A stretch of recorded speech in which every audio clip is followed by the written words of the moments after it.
What's going on, everybody? This is Brandon with EndFaze Games.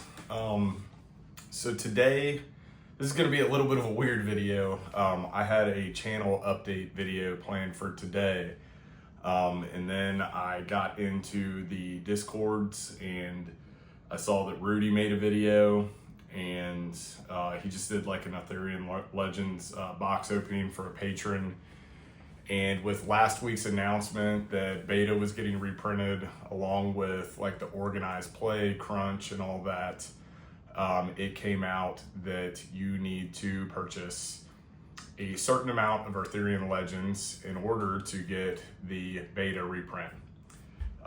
So in some of my past videos, I've kind of harped on three things that we kind of need as a community, a player base, collectors, what have you. We need roadmaps. We need organized play, which we've kind of got coming up, which we've already had a little bit back and forth on that I'll get into here in a little bit. And I always said that we needed a beta reprint, but it needed to be coded differently. So I'll get into that first. So what I mean by that is that I wanted an unlimited set, and I'm just a player that I buy a ton of cards. I participate in about, I think, 3 or 4 card games right now, but I consider Sorcery as my main game. And the player base is very low right now, and collectors are kind of, hurting right now because of alpha prices dropping. And I've always considered alpha as the collectible set, beta as the game piece set. But at the same time, when you play card games, you do want your cards to retain some sort of value. So that's why I thought that after they've done I think last year was like called summer beta is what we're calling it, and then this one is something like spring beta or something like that. That should have been the last beta cards in my opinion. But then again, I don't know how hard it is to reprint those cards with a different code on the bottom. Instead of it being a B, put a U, call it unlimited, or just reprint those boxes. You could even have it with the B on it and just have no foils in it. But then again, I don't know how hard that is to do with the sorting of the cards. I don't know how that's done once they're cut. If it's all just off of some sort of machine in China where they automatically throw a foil in every pack and then it's all, mechanical kind of things. I don't know. So I think that, like I said, the beta reprint was needed, but they could have done it differently. I would have called it unlimited, but then again, I don't know how hard that would have been.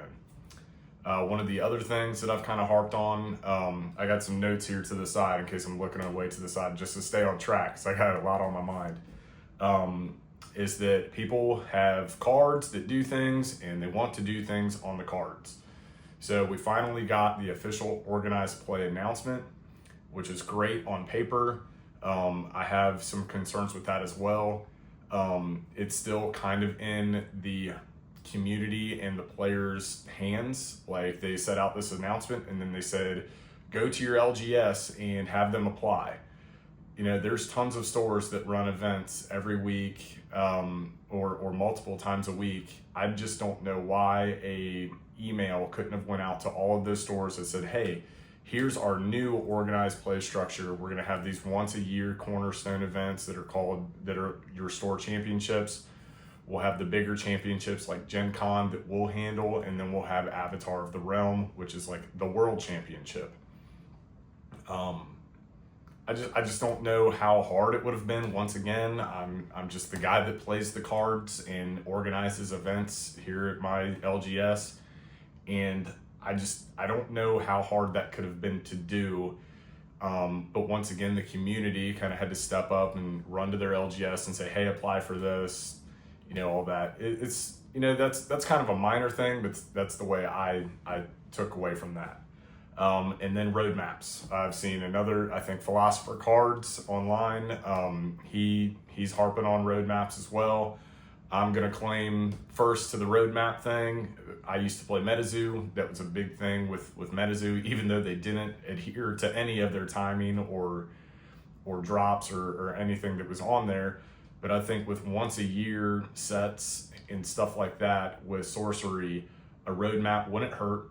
Just put out, you got Gen Con at this month, you got the tentative release date of Gothic, you got the tentative release date of Dragonlord. Those kinds of things I think are very important to a game that has one set a year.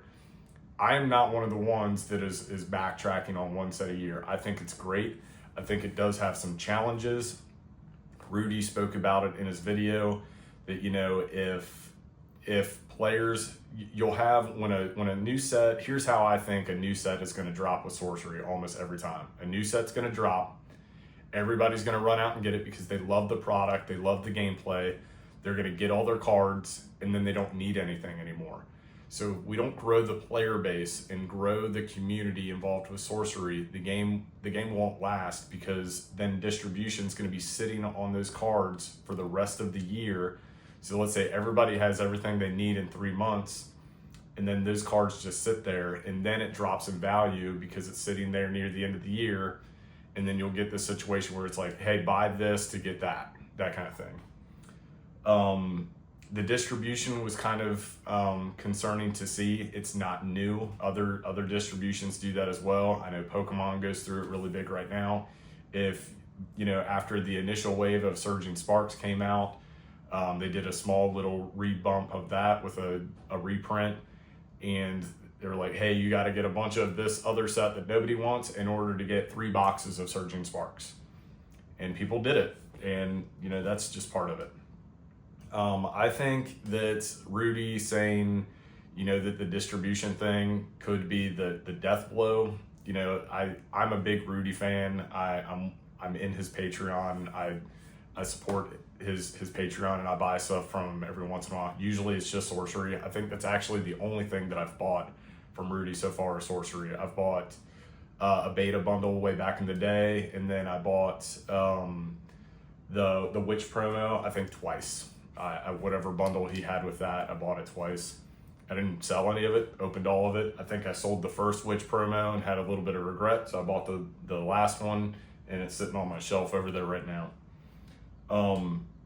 With that being said, Rudy's a great salesman. I like his channel. I think he's funny as hell, but I think people kind of take what he says as gospel, and just Sorcery's not doing anything that they said they weren't going to do so far. It's just that we have a very outspoken group online, which any, you know, group has, and they're upset about a few things. I'm upset about a few things as well. I, you know, kind of try and keep it a little bit cool once in a while, but I get a little bit animated every once in a while. But some of these people that I see online that it's every other day, it's one set a year. Why don't they do 2? Why don't they do 3? They never said they were going to. They said from the beginning it was going to be one set a year. It's just the way it is. If I'm always going to consider this game as one set a year, unless Eric Curiosa puts out an announcement that says, hey, we're going to do another set this year and moving forward. Until then, that's what I'm going to take it as, and that's what I wanted when I signed up. It is kind of rough with, like, I consider Sorcery as my main game. There are some lulls, but hopefully with the organized play, that picks up a little bit, and then we have something a little bit more. I still have some questions, just some other side topics that I wanted to talk about here near the end of the video. I still have some questions about the Dragonlord set. I don't know how LGSs are going to carry that or want to carry it if it's a 13 card set, and just I have no clue how they're going to do it. Is it going to be a 5 card pack? How much would a 5 card pack cost? Is it just going to be all 13 in a pack? Why would you want to carry that in your store? I think that it should go to the Sorcery store. I don't think it should go to the Dust store. I did think for a little bit that it should probably go on the Dust store as well. But with the pricing that we've seen for single foil cards, I don't know what Dust pricing they would set at a 13 card set, or if you would just have like Dragonlord card number 1, this price, number 2, this price, and they're all the same price. But then the Dust store is supposed to be limited, so that gets into a different thing. Some players and community members are wondering why some of the Dust store is still on there. Who knows how many they printed or allotted for the dust store, but that's another topic for a different day. With the one set a year model, there's a lot of things that can go wrong and a lot of things that they could be doing that just can be considered bad. We had the deck change with the deck sizes. People were not happy about that. We had the binder issue. We had the beta reprint announcement. We had the official reprint, I guess you could call it now. With just one set a year, that's why I always kind of harp on roadmaps and stuff like that, that like you need something to plan for as long as your one set a year. If your one set a year comes out in, let's say, November, which again is a tough month. I think I've mentioned that in a past video as well. That's near the end of the year. People are traveling, people are saving up for their holiday purchases and travels and stuff like that. It might, help out to move that release date, which in my very last topic of this video I'll get into. But just one set a year, you have to be careful. You have to hit on all cylinders. And then I do think that with the lack of communication, they wanted this to be an old school feel for a card game, and they're treating it that way because when card games in the past came out, another comparison to Magic, when Magic first started, there wasn't communication. You needed to just wait for this little magazine that told you how much your cards might be worth. You'd have to talk to your friends through word of mouth. It was the same with Pokemon back in the day when I played like base set Pokemon. You would just see new cards pop up in other people's binders. You'd see the Japanese ones pop up. You'd be like, oh man, I need that Japanese fossil Mew. And then that one doesn't even come out in the American fossil set. You had to go to a movie to see it. So there's that. But yeah, my last topic is that the Avatar of the Realm World Championship being scheduled for 2026. Myself and a few others have kind of alluded that might be reason for being in 2026 because that's when Gothic will get pushed to. I'm hoping with every part of my being that that's not the case. I hope that Gothic comes out this year. They've had delays with Alpha. There's always delays with Kickstarters. I don't care what Kickstarter it is. 9 times out of 10, there's going to be a delay with that. There was a delay with Beta. There's a delay with Dragonlord. We were supposed to have gotten Dragonlord already, but they're retweaking the cards is what we've heard.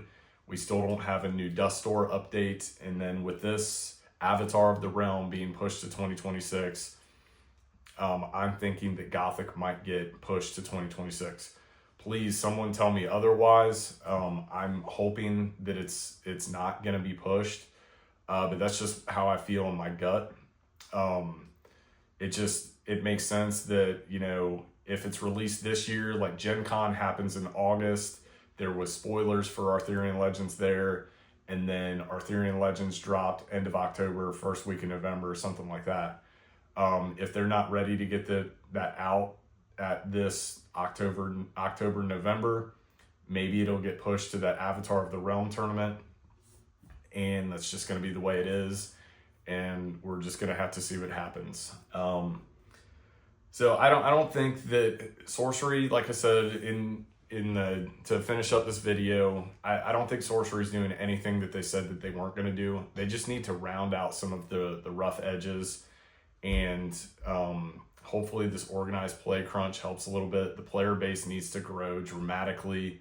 They need to gain consumer confidence back. Like I've been saying, Beta is not the collectible set. Alpha is. These Alpha cards have dropped. I did always think that the Alpha boxes needed to price correct a little bit. But with the numbers that we have on how many Alpha foils there are, some of these Alpha foils should not be as low as they are. So hopefully that can climb back up. We just need a few good things to happen. Gothic looks amazing. I think Arthurian Legends was a decent set. It was built towards draft. They've sealed. I think they may have learned their lesson with that, with set size and focusing on one type of flavor. Hopefully they've learned from the elite design. Maybe in the next set, I know we're going to get some new mechanics. Maybe they come up with their own legendary rule. Like if there's an elite that is like one of these unique knights, just put a little unique ability on there. Like put elite rarity, but then put some sort of unique ally thing on there, or unique minion, something like that. You can only have one of these in the realm at all times. Something like that. But yeah, at this point, I'm just rambling. I will have a channel update later this week. I'm going to get this video online and leave some comments down below. I'll discuss a few things with you guys. Don't forget to like and subscribe, and I'll catch you guys on the next one. See you.